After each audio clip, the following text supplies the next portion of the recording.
Good morning, students, my lovely little students. I hope you all are feeling good. I hope you all are feeling fresh. Your minds are fresh. Your tummies are full with yummy, yummy breakfast, right? You are not feeling sleepy. You are not feeling tired since it's morning time. So I hope you all are fresh, active, ready to learn something in the class. Yes? Okay. Now tell me, class, that what was the topic actually that we started yesterday, that we did yesterday? Can you name that topic?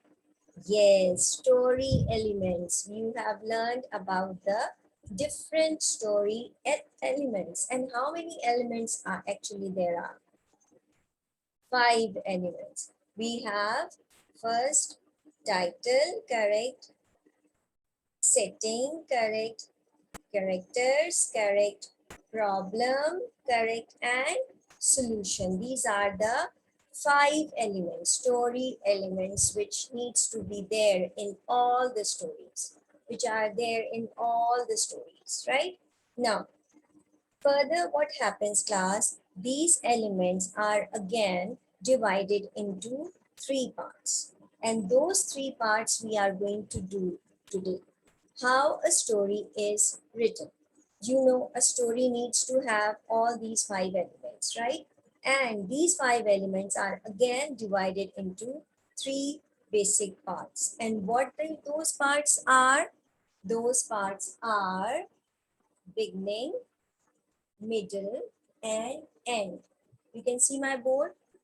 Beginning, middle, and end. These are the 3 basic parts of a story, that a story should have all these 3 parts. Do you understand? And those elements also. Now, what is actually a beginning and what do you do in the beginning of the story? Now, in the beginning, what happens that the story, the setting is introduced, that where the story took place, whether it was a farm, whether it was a cottage, whether it was a garden, whether it was a forest, whether it was a park, whether it was a anything. The setting, like I have explained you what the setting is. The setting is introduced and the characters are introduced. That how many characters are there? There was a mom, there was a dad, whoever was there. So that is the beginning. And how the story starts. That is also very important. Once upon a time, or once there was, one day, this is actually the language, the sentence which needs to be there in a story. Do you understand? These are all the things which comes in the beginning of the story. Like you introduce the setting, you tell the setting, you introduce the characters, and you write down the story in a proper format. That is the beginning. And what happens in the middle? In the middle of the story, all the characters, they do something, right? They do something in which the problem is there, the solution is there, right? So the problem comes in the middle. When all the characters are doing something, then the problem comes, right? So that things, when the characters are doing something, the problem is introduced, that comes in the middle of the story, right? And the last thing is the end. What comes in the end? How that problem was solved, the solution. That comes in the end. Do you understand? So what comes in the beginning? In the beginning, characters are introduced, the setting is introduced. Middle, the problem, the characters do something and the problem is there. And in the end, the problem is solved, the solution, and how the story ended. Do you understand? Yes? Now, I am going to tell you a story, a very interesting story, apart from the stories that you have already done in your course, you can say. Now, what this story is about? This story is about an enormous turnip. The enormous turnip. What do you mean by enormous? Very, very big, very huge. So the story is about an enormous turnip, right? Okay. Now, once upon a time, there was an enormous turnip. Enormous turnip. Turnip is a vegetable. Enormous means very, very big. Once upon a time, there was an enormous turnip. What happens then? You can say this is the turnip. The turnip grew. It starts growing. It starts growing. It grew and it grew. It grew and grew until it was enormous. Until it was enormous means until it was very, very, very big. Then what happened? The farmer pulled the turnip. The farmer pulled the turnip, but he was unable to pull it out. Then what happens? The farmer called his wife, called a boy, a girl to pull the turnip. Since it was very big, so he called his wife, he called a boy, he called a girl to pull the turnip, but it was unable to pull. Then what happens? Then the boy called the dog, called the cat, and called the mouse to pull the turnip. Then finally the turnip came out. So all these people, farmer, wife, girl, boy, dog, cat, and mouse, they helped in pulling the turnip. So how many characters in all there were? 1, 2, 3, 4, 5, 6, 7 characters, right? 7 characters. Now tell me, what is the beginning of the story? It was, where was the turnip actually? The turnip was in the garden. So the beginning was, what is the beginning? Once there was an enormous turnip. The turnip was in the garden, the setting and an alternative introduced. What happens in the middle?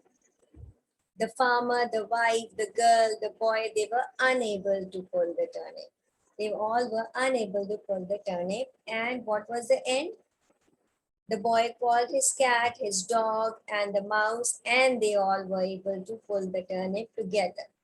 They were all able to pull the turnip together is the end of the story. Do you understand?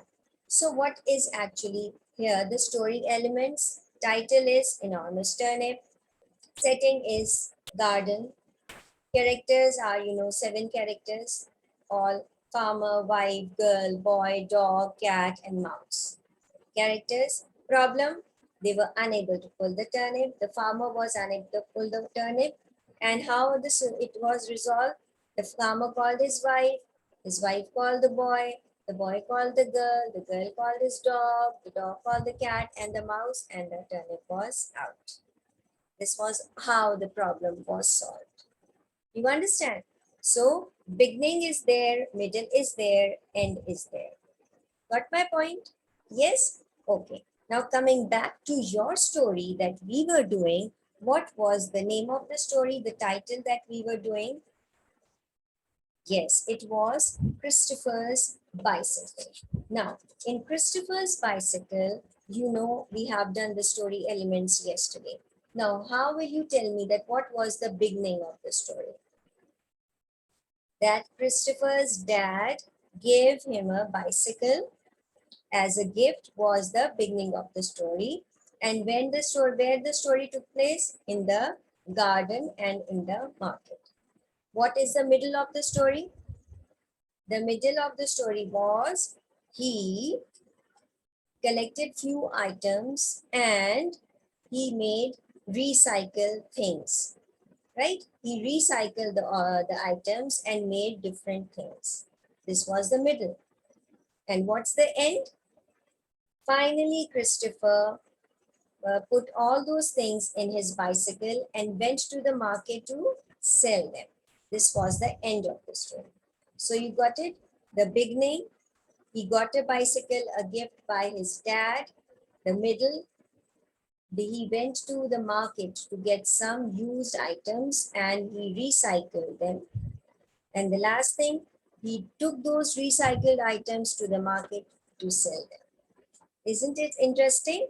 Like how you are going to break the story, it becomes easy for you to understand the story and to write down the story. You understand? This is how you write. Then the story needs to have a beginning, it needs to have a middle, it needs to have an ending. And the story needs to have title, setting, characters, problem, and solution. If you think all of these things in your mind, or you make a web of all the things and then write down the story, it becomes very, very easy for you to make a plot, to make a story. Do you understand my point, class? Yes? Okay. Now I want you to take out your textbook, page 95, and look at what they have explained. Now remember that all the elements in the story, the events in the story needs to be in a proper order. Like it has said, remember it is important that the events in the story are written in order. Otherwise, the reader will get confused about what is happening. It should be in proper order how it happened in the story. So the story needs a beginning, middle, and end. Now, what happens in the beginning of the story? The characters are introduced. In the middle of the story, the characters do things or try to do things. And at the end of the story, everything is sorted out, like I have explained. Now, what you are going to do, you have to look at the pictures on the right side, then tell the main parts of the story on page 90 and 91. Like I have already explained what happens in the beginning.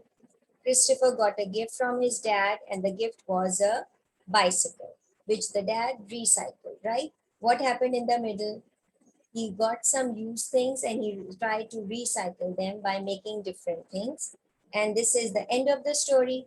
Christopher went to sell those items. Now, I want you to write down 2, 2, 3 lines about these, about the beginning, middle, and end by looking at the pictures in your notebook, right? And you remember to write down the heading beginning, what happened in the beginning, then middle, what happened in the middle, and end, what happened in the end. Since it's a lot of writing, so I'm going to give you 12 minutes for this task, and your time starts now. Time is up, time is up. Show me your work. Were you able to write it down? It is very easy, just 2, 2, 3 lines you need to write it.